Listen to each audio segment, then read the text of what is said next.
This podcast is a quest for well-being, a quest for a meaningful life through the exploration of fundamental truth. Enlightening ideas, insights on physical, mental, and spiritual health. The inspiration is love. The aspiration is to awaken new ways of thinking that can lead us to a new way of being well. Welcome to Body, Mind, and Soul Healing Conversations.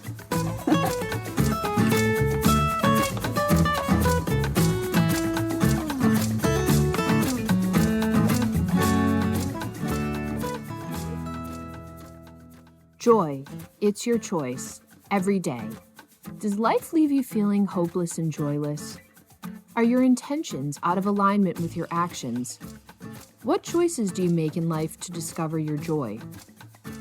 Do you know you can live in joy every day of your life? But it is a choice. Joy is our natural default emotion. We came into this world as a joyful being, and we are here on planet Earth to bask in that joy and to expand our joy outward into the universe. Valeria Teles interviews Louise Pistole, the author of Discover Your Joy, Daily Splashes of Inspiration for Living an Abundant Life of Happiness, Blessings, and Inner Peace. Louise is a joy fanatic. She brings her Southern charm and joyful inspiration as she encourages others to discover their own joy no matter where they are on their journey. As Louise navigated her own difficult valleys in life, she emerged with a strong message of joy to share with other women. Her inspiration comes alive with real-life stories of hope, love, and faith. Joy really is her superpower. After a career of over 30 years in the financial industry, Louise made a decision to leave the business world and pursue her passion of writing. Her book, Discover Your Joy, was published in 2021.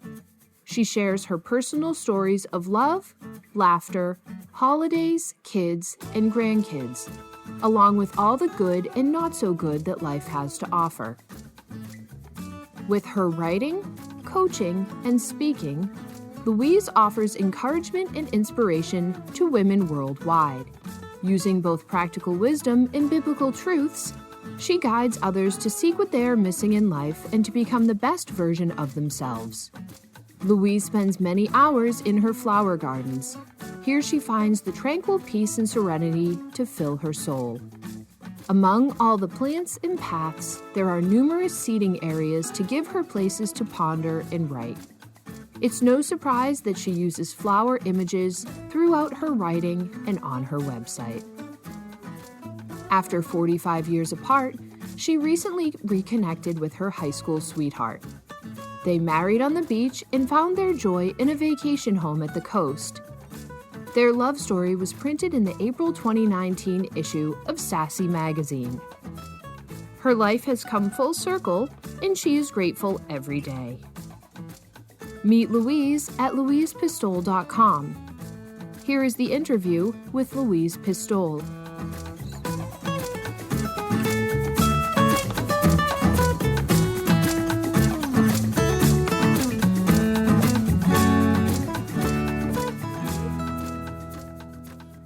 In your own words, who is Louise Pistole?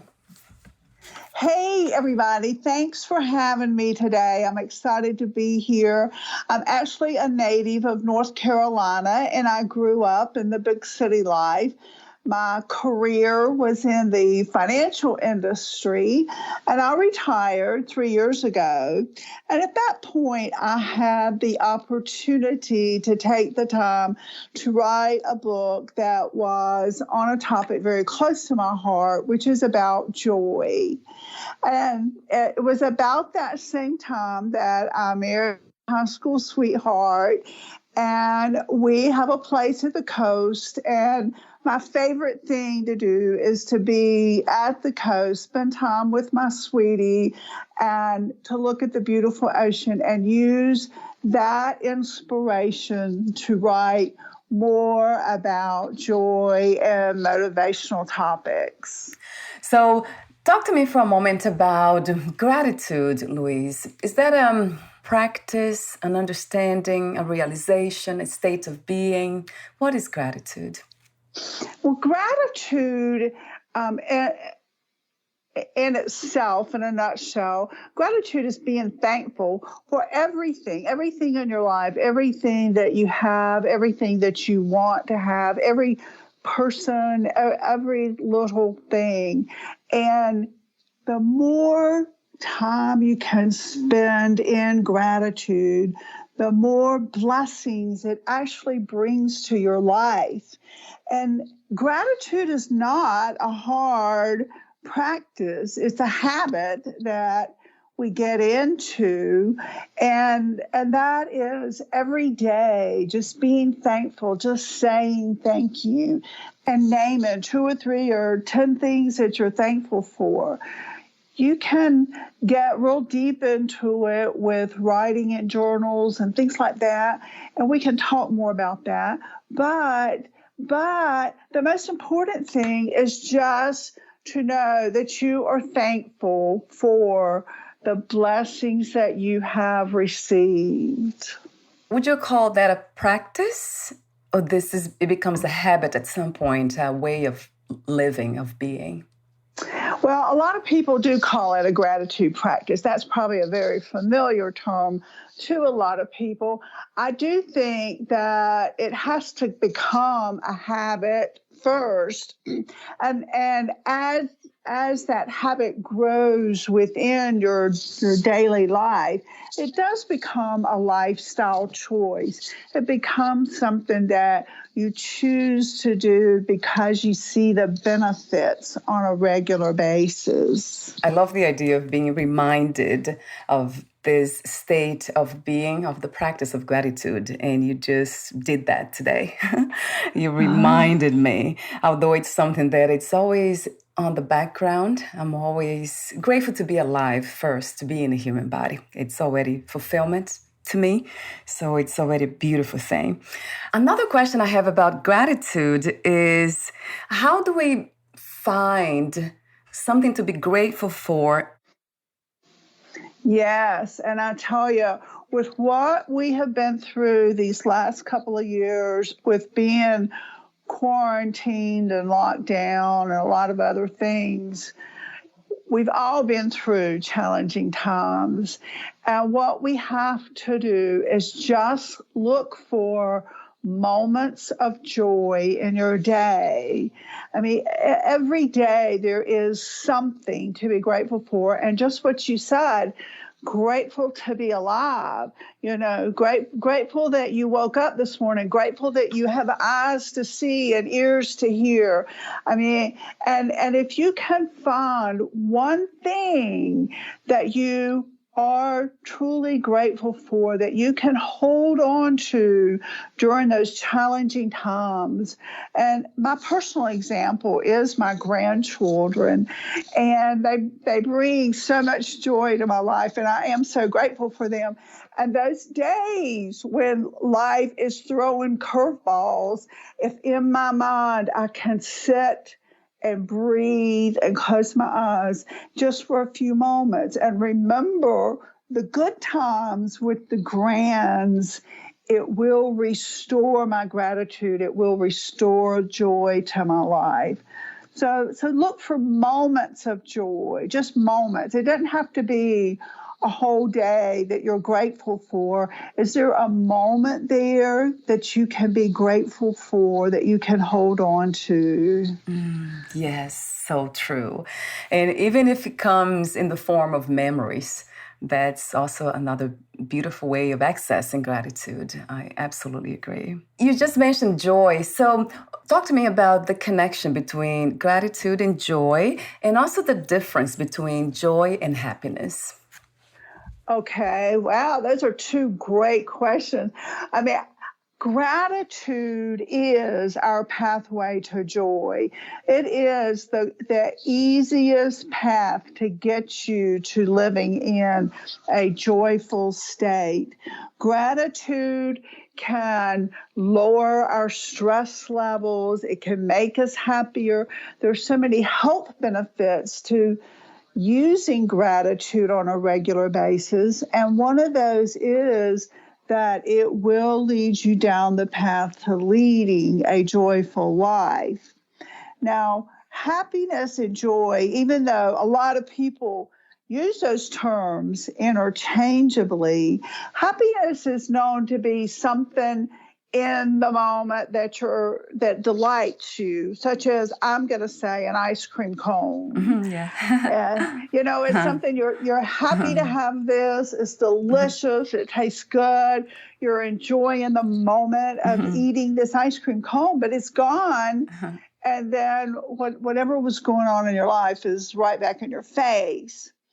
And joy is something that is deep within our heart.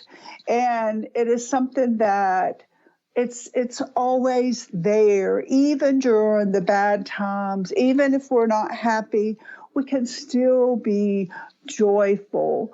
And gratitude builds up that wellspring of joy in our heart.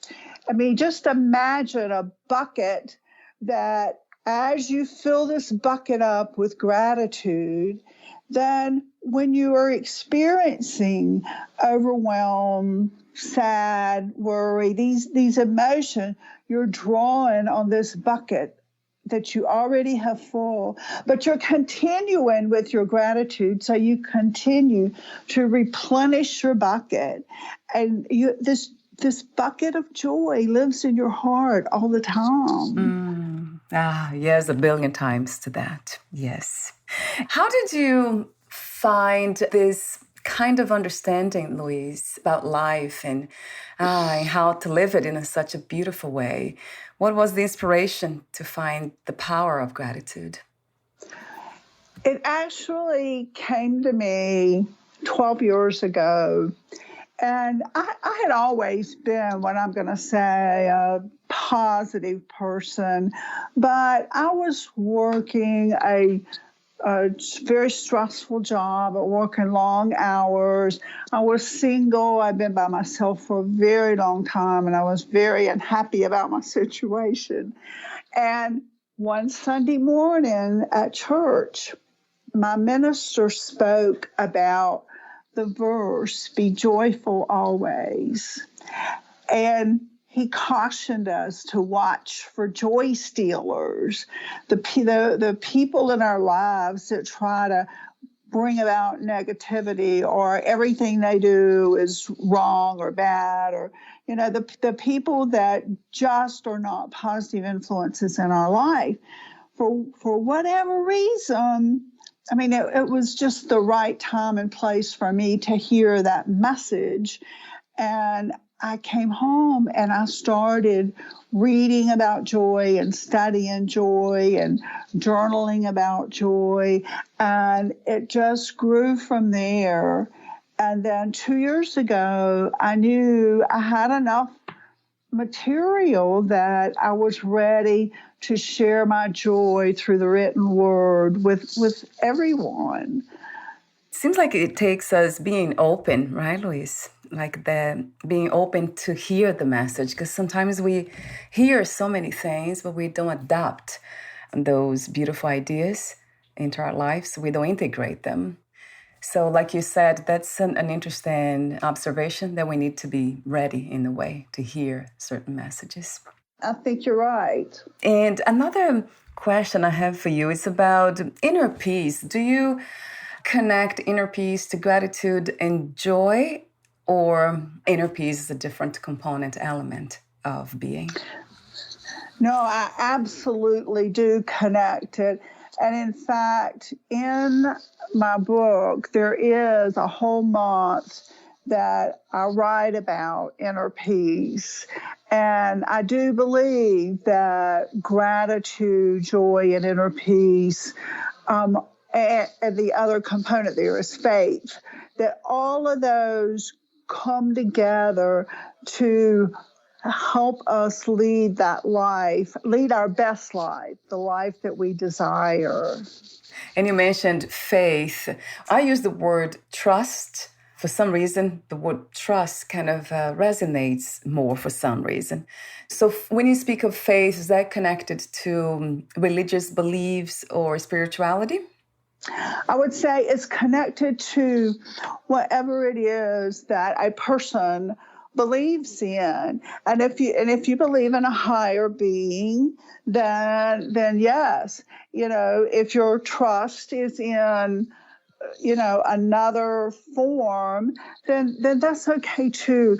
But we need beliefs that are outside of ourselves, that we're not the be all end all. So what is the be all end all, and where can you put that trust and or faith? I wonder if we can kind of transcend these words or these belief systems and really get to know that we are not the physical body only, that we are not our thoughts, that we are beyond, we never die, that we are essentially the spirit.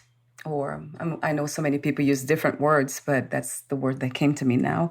So do you think that can become, a belief system can become, or a belief can become a knowing?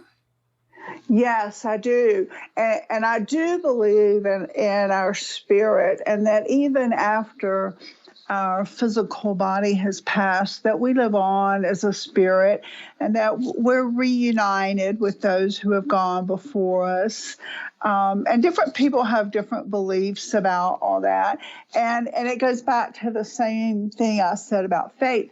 It's what you believe and what you can hold on to yourself, as long as it's something that gives you the good feeling and not something negative. We don't want to go about our days with the negative attitude, the negative beliefs.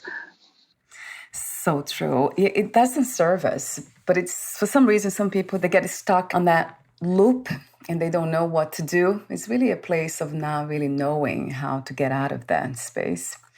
But that's why I have these conversations.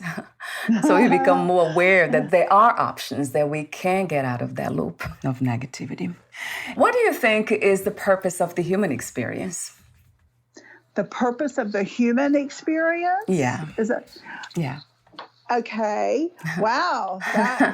That's a really deep question. We are here on this earth, and I have actually written some about this in the last year or so, that I believe our purpose here on earth is to serve others, and that by sharing our light within ourselves out into the world and serving others through kindness and love and obedience, that we are making the world a better place.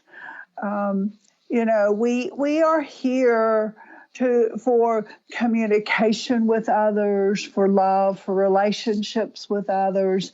And there again, going back to, if you believe in a higher being, to serve our higher being and to share that information with others. So I think share and love, compassion, service, light, those are the things that we are here on planet Earth for. Yeah, what a beautiful answer. And another question that I often ask is about the purpose of our own lives. How do we get to find that unique way of expression? I think that's something that a lot of people wrestle with, and that it takes us being at the right place at the right time to find what it is that we want to be and do in our lives, and what we want to be remembered for. What is our legacy? So many people wrestle with, they don't have a passion, or they maybe think they do, but they're going through the motions every day. And we get caught up in that we're getting up and we're making breakfast and we're getting kids off to school and we're off to jobs and we're home and doing dinner, that routine, and it just totally wears us out. And there comes the time we have to just stop and spend some time with ourselves, alone with ourselves, and time in meditation and prayer and gratitude.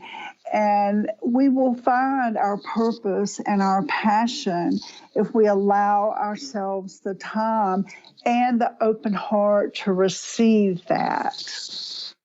Seems like that's what love is, right, Louise? This dynamic of giving and receiving. Yes, it is. How did you find your own purpose?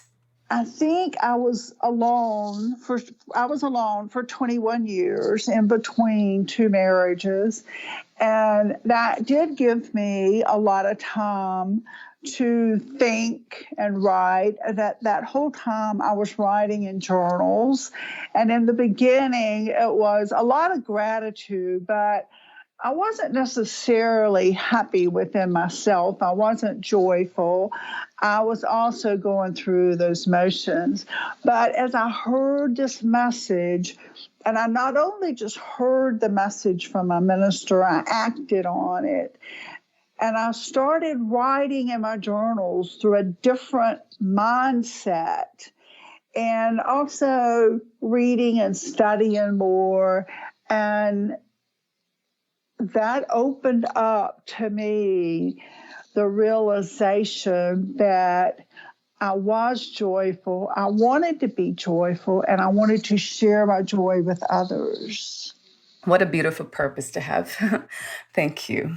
It has been a beautiful moment when I got to read your message. The mind becomes positive immediately, instantly, just by reading the message. Like looking at your book cover, it already does something. That's interesting how magical it is. Thank you. Thank you, Louise.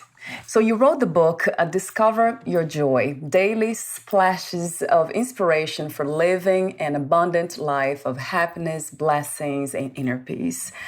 I love these splashes because that's exactly how I felt. It's that splash of inspiration that your work does. It's incredible. So did you set an intention before writing the book? You know, it was one of those things that just sort of happened, I'm going to say.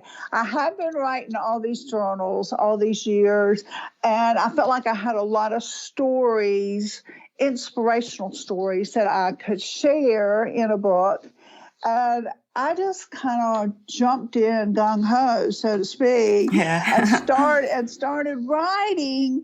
And I think I developed more of my ideas and purpose and passion along the way as I started writing. In the beginning, it seemed like I had lots of material and this was great. But let me tell you, when you start to write 365 daily inspirational stories, it takes a lot. It takes a lot of material.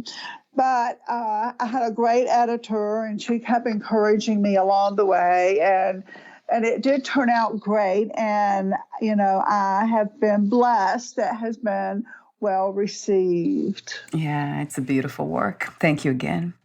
You mentioned earlier the relationships and to be pretty much aware of people around us that will quite do the opposite as lifting us up and giving us this reminder and the inspiration to be grateful and joyful.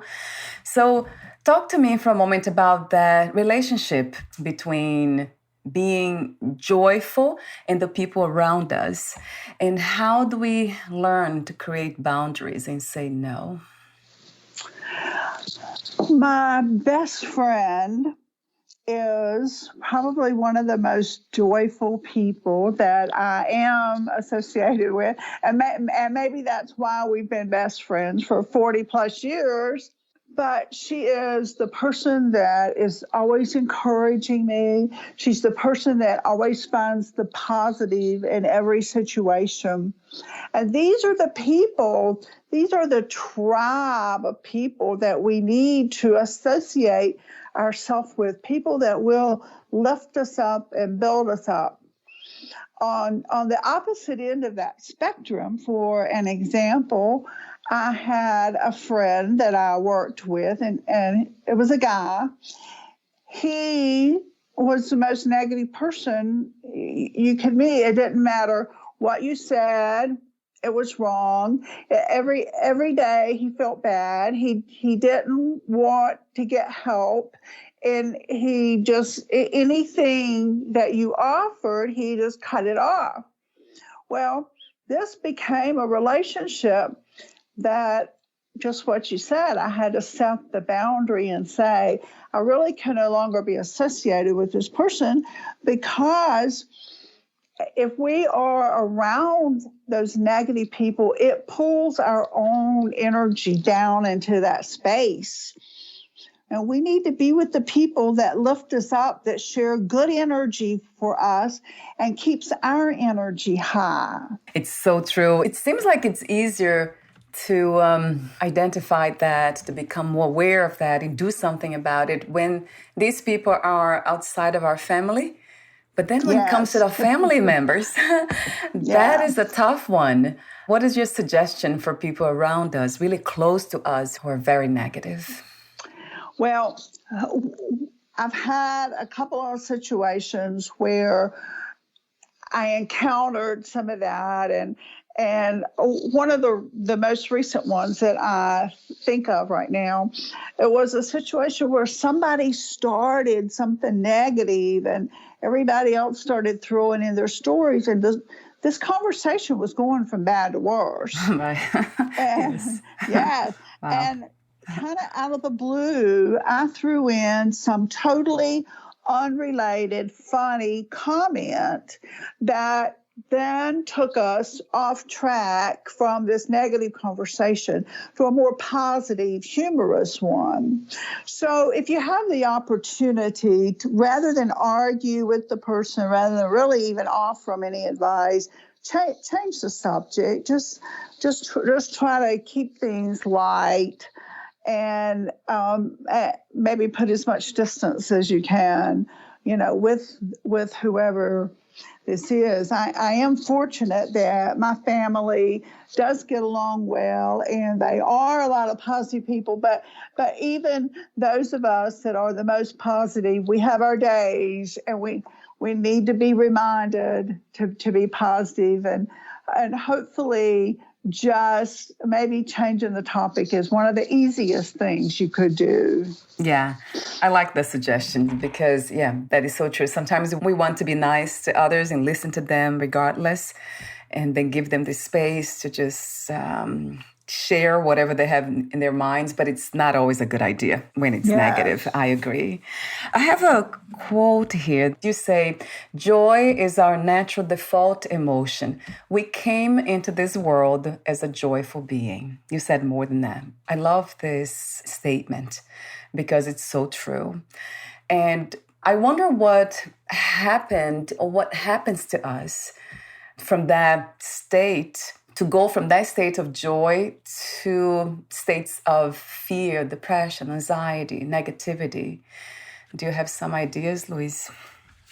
Well, yes, I do. I was reading something just the other day about don't yell at your kids at bedtime and expect them to get a good night's sleep, and don't yell at them in the morning and expect them to have a good day at school. And I think that not just parents, it's just that happened to be something I read recently, but immediately we come into this world, and yes, we come into this world as a joyful being, but yet immediately, people start correcting us, telling us no, telling us don't do this, setting all the rules and all the parameters. And granted, we have to have a standard set of operating procedures, I'll say. But by the same token, It is, everybody else around us is stressed, and that brings stress on this baby, and the baby grows up with this, and you go to school and teachers tell you no, and you have to do this, and you have to be quiet, and so much negativity is fed to us as we're growing up that we come into our world as an adult with all this already built into us. And we have to make that conscious effort to be grateful every day, grateful for everything we have, which will lead us to a state of joy. But it does have to become a habit, and eventually it becomes a lifestyle. That we are grateful and we are joyful. And there are days that things don't go our way, but because we built up this wellspring of joy in our heart, we can get through this day and we can think back of the good things and know that there are more good things yet to come in our lives. And we can move forward from there. So there are options, so many things we can do to go back to the state of joy. And when I think about myself, like what I remember when I was a child, I remember being very joyful. And then with that, something that comes to me is that I was very open as a child. The heart was open.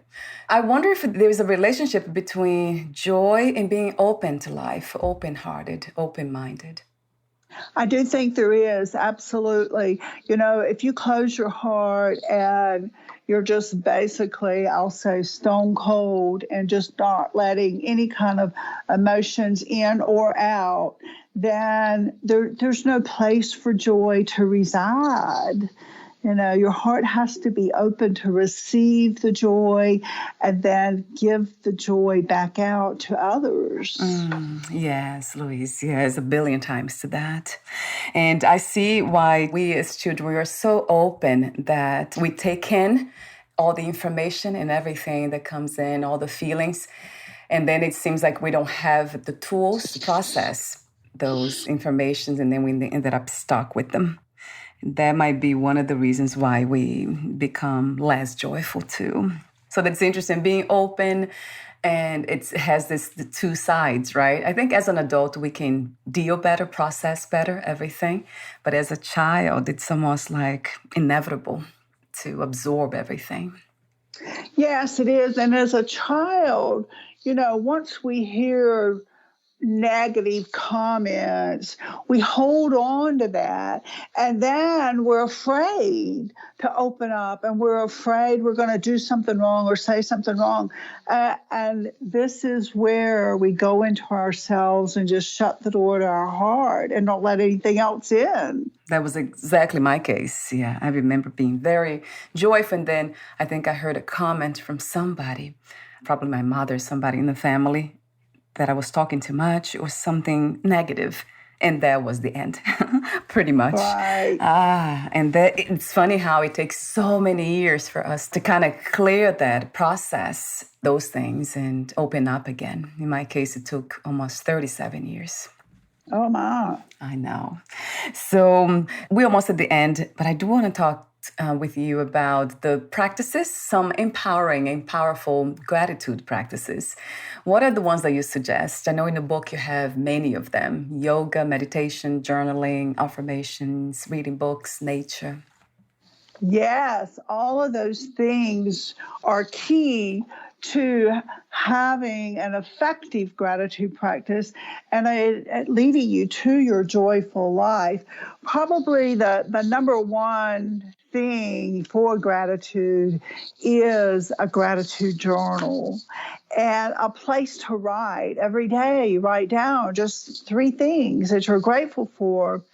And as you start to do that, what happens is during the day you start paying attention. I'm going to need to write 3 things in my book tonight, so I need to find 3 things I'm grateful for. And you start looking for things during the day that you're grateful for. Yeah. And I have one friend that told me that every morning he goes around his house and he opens up all the blinds in his house. And as he does this, he looks out the window and he says out loud, I am grateful for the trees and the birds and the squirrels and the grass, whatever he sees.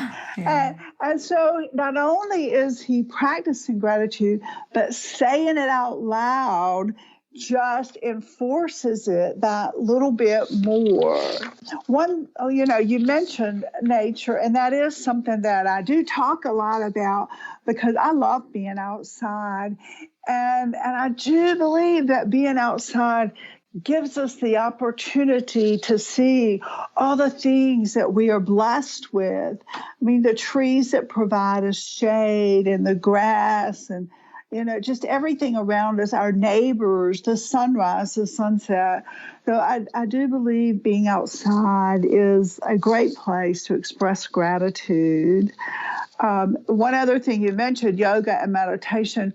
These are things that clear our mind. And by clearing our mind of all the brain clutter, we have room to enjoy the blessings of life and to recognize with gratitude these blessings. Yeah. The way you speak, it sounds very simple. Just being open and paying attention to what we have. We have so much. Like I said before, just being here in the human body, waking up today, talking to you here now, it's for me, it's enough to be grateful. It's interesting how simple it is in a way, isn't it, Louise? It is simple, yet it's a hard habit for a lot of people to get into. They say they're going to do it, and then they go 3 or 4 days, and then it's over, and they get busy. They're back in their busyness of life, and they don't do it. So making the habit is the hardest part of it. But once you're in that habit, every morning when you wake up, you will say, thank you, Lord, that I woke up today. And as your feet hit the floor, it's thank you that I have feet to stand on and that I can walk. And you get in that habit of being grateful for every little thing. What a beautiful, beautiful message. Again, thank you so much for what you do and how you do it. I love how you do it too. It's very beautiful. Thank you, Louise. Thank you. So I have a few more questions for you, the ending questions. Before that, would you like to add anything or read a passage in your book? I would love to read one of my short passages. Yes, please. Okay, here we go. My soul yearns for joy and peace. Each morning I awaken and wonder how to seek joy that day for both myself and those I encounter. I start with being thankful for everything I am blessed to have. Next, my prayer is, Lord, guide my steps today where you would have me to go. My joy comes from knowing that God is in control and all is well. My peace comes from taking time to be still and observe the world around me. As I slide out of my high bed, I take care to remain in the calm state I experienced upon waking. Now it's time to read my devotions, meditate, and stretch my body. Through my morning routine, the quietness fills me with the joy and peace that my soul yearns for. I am ready for my day. Listen to what your body and your soul are telling you. They know what you need, and they know the way. Let joy be your compass to guide you to perfect peace. Thank you so much again for the inspiration today. How do you define success these days? What is to be successful to you? Just to know that I have touched the life of someone. And I would love to touch many, many lives. And I have been fortunate enough to have several people reach out to me and say, this is just what I needed today. This is what I needed under these circumstances. And that to me is success, that someone else has had a joyful day because of something that I said or did. What is another word for gratitude? Thankfulness. And, maybe they are exactly the same, but that is the word that comes to mind to me. And we think about being thankful during the month of November when it's Thanksgiving, but in reality, we need to be thankful and express gratitude every day of the year. Yes, yeah. I actually didn't know that we had a gratitude day. It was through your work that I found out. Oh, okay, good. I didn't know. And that made me think exactly what you said. Like every day should be a gratitude day. Every moment should be a gratitude moment. Yes. But we need reminders. And sometimes it's an interesting concept to have one specific day to just kind of practice and listen to that message, perhaps in a more profound, deeper way. So I love that idea. And I didn't know, actually. So my last question is, what do you love most about being in a human body? Wow. Okay. well, I do enjoy the peace that comes just from being able to live a joyful life, and maybe that sounds somewhat cliche, but for me and where I am in my life today, I do feel peaceful, I do feel joyful, and it is a blessing to me to be alive today. Oh, wow. I love to hear that, Louise. Thank you for being that example, that reference. You absolutely are that reference to joy and inner peace and fun. Yes. I hear that in your voice. Yes. So thank you so much again. But before we say goodbye, where can we find more information about you, your book, products, services, and future projects? Okay. Well, first of all, the best place is my website, which is louisepistole.com. And my book is almost anywhere online books are sold, but specifically on Amazon. Discover Your Joy by Louise Pistole on Amazon. But I'm on almost all the social media sites also.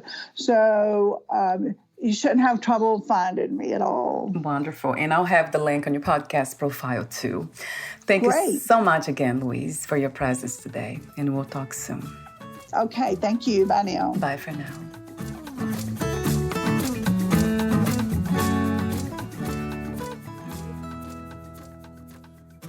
Thank you for listening.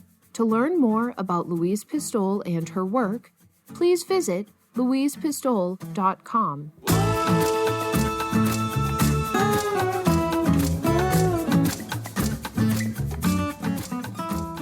To learn more about this podcast, please visit fitforjoy.org/podcast. Thank you again for listening, and bye for now.